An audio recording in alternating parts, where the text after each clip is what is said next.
Fox Hotel Juliette Romeo Bravo, hélicoptère Orbit Stellaire 44, 2 personnes à bord. La mise en route pour notre petit vol autour de la tour Echo. Degré 10 nœuds des rafales à 22,5, novembre hôtel 1005, unité 0.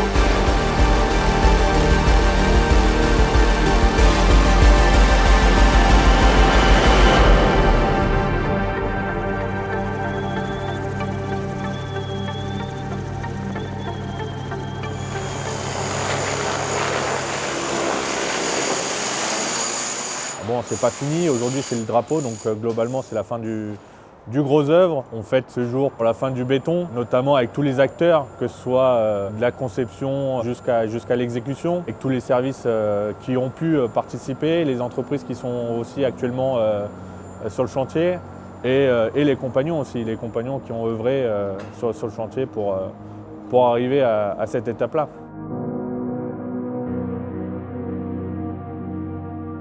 C'est une tour, c'est un IGH avec 6 niveaux de sous-sol, avec R+14, 14 mezzanines et le 15e.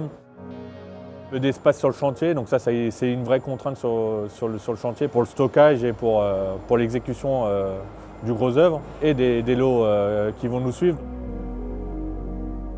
Au niveau de la technicité, c'est des choses assez complexes avec des poteaux inclinés qui sont aussi en dévers vers l'extérieur du bâtiment. Donc on a dû adapter les outils de coffrage de poteaux. La sécurité aussi, on a dû trouver une solution pérenne pour pouvoir travailler. Un chantier de ce type, de cette envergure, c'est un travail d'équipe avec de nombreux acteurs, les équipes internes de SPI Batignolles Île-de-France, les achats, les études de prix, les méthodes, le service matériel, mais aussi des acteurs externes.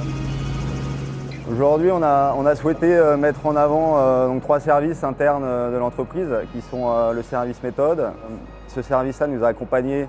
Ensuite, on a quand même eu une personne des méthodes à demeure pendant presque 1 an sur l'opération, ce qui ne se fait pas sur tous les chantiers. De gérer l'inclinaison de la tour, ça c'est un des défis techniques de ce chantier. Donc avec la mise en place des écrans sur toutes les façades du projet. Alors on a mis des écrans de protection, ce qu'on appelle des écrans de protection, on peut dire une ceinture aussi de protection ou de sécurité qui était dédiée principalement à la sécurité des collaborateurs, des compagnons de ce chantier. Par rapport à la hauteur, par rapport à l'inclinaison de la tour, que les gars de chantier soient le plus en sécurité possible. On a aussi souhaité mettre en avant la cellule achat gros œuvres qui, dès le démarrage, dès qu'on a eu l'ordre de service, nous a accompagnés pour les consultations. Aux œuvres, en fait, on intervient toujours en amont du projet. Une fois que le projet est gagné et que l'exécution doit avoir lieu, on intervient pour désigner les fournisseurs qui vont démarrer sur le projet. On fait les consultations, les rendez-vous sur le chantier. Ça permet aussi que les équipes travaux soient impliquées dans la consultation et aussi dans tout ça, parce qu'au final, on est une équipe. Donc c'est important que tout le monde se sente enveloppé dans le sujet. Et puis après, on vient aussi, une fois que les livraisons commencent, pour voir comment ça se passe, pour essayer d'identifier s'il peut y avoir des axes d'amélioration. Tous les sujets comptent, tous les détails comptent, parce qu'effectivement, en plus, certains petits détails peuvent coûter beaucoup d'argent parfois, donc c'est important d'anticiper un peu tous les sujets.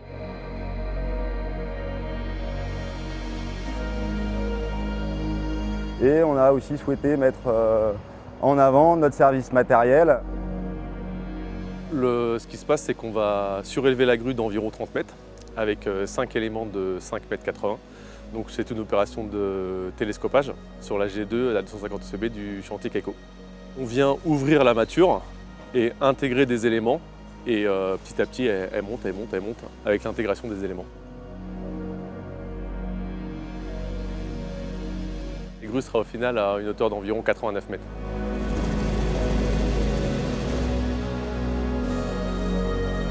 Service matériel, service méthode, toute la société SPI Batignolles est mise à contribution pour pour pouvoir avoir un parfait achèvement d'une opération assez compliquée et assez simple à la fois. Un événement, c'est un événement. En plus, on est proche du public, on est en bord de voie Rouget de Lille, donc les gens en bas voient toute la structure se monter petit à petit. J'ai commencé donc chez SPI dans l'étanchéité et puis après j'ai assez rapidement pour les travaux de Flot Montrouge, je suis passée en corps d'état architecturaux. J'ai demandé à passer de l'autre côté et du coup je suis arrivée à Keiko pour faire que du gros œuvre. Ce qui est sûr, c'est que je pense qu'avec les compétences, tout ce que j'ai appris en architectural et en étanchéité, j'ai un regard beaucoup plus général sur pas mal de sujets. Qui me permet de mieux me projeter dans les ouvrages et mieux préciser les demandes ou les plans que je fais faire aux équipes sur le chantier. L'équipe, y compris les compagnons, je pense qu'ils peuvent être fiers de faire ce beau chantier. J'ai passé 9 mois avec eux. Il y a les jours où on fait la gueule et il y a les jours où il y a les sourires et puis on avance. Le but c'est d'avancer ensemble et quoi qu'il se passe et d'arriver au bout. On a notre objectif en tête, donc d'arriver à la fin de la tour et de planter le drapeau. Ouais. Donc ouais, beaucoup de fierté. C'est une super réussite ce chantier. On est très content du résultat parce que ça a été un travail de longue haleine sur de longs mois. On a commencé quand même au sous-sol -6 pour arriver au R plus 14, 15.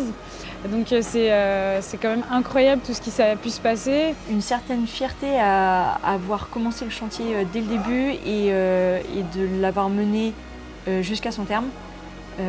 Avec tout cet historique de ratés, de réussites, tous ces efforts qu'on a mis dedans pour arriver à cette fin de chantier. Bravo, piste 24, autorisé atterrissage. Bon.